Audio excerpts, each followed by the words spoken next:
बिस्मिल्लाहिर्रहमानिर्रहीम अल्लाहुम्मा सल्ली अला सय्यिदिना मौलाना मुहम्मद व अला आलिहि व सहबिहि व बारिक वसल्लम। नाज़रीन व सामीन, अपना दोस्त अहबाब का और गिरद का ज़रूर ख्याल रखें। आज इस वक्त हम मीनार पाकिस्तान पे खड़े हैं। मिनहाजुल कुरान की तरफ से हर साल यहाँ पे भी ईद मिलादुन नबी का प्रोग्राम किया जाता है।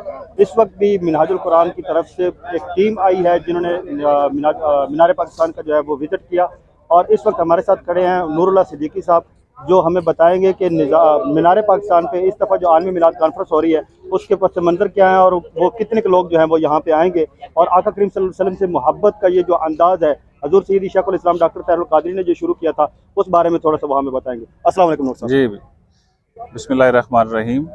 आज तहरीक मिनहाजुल कुरान और पाकिस्तान अवामी तहरीक के जो मरकज़ी कायदीन हैं, टाउन के जो सदूर हैं, लाहौर के जो ज़िम्मेदारान हैं और कारकुनान बड़ी तादाद में यहाँ पर आए हुए हैं। आज इंतज़ामात के हवाले से यहाँ पर जायज़ा लिया जा रहा है, और हर साल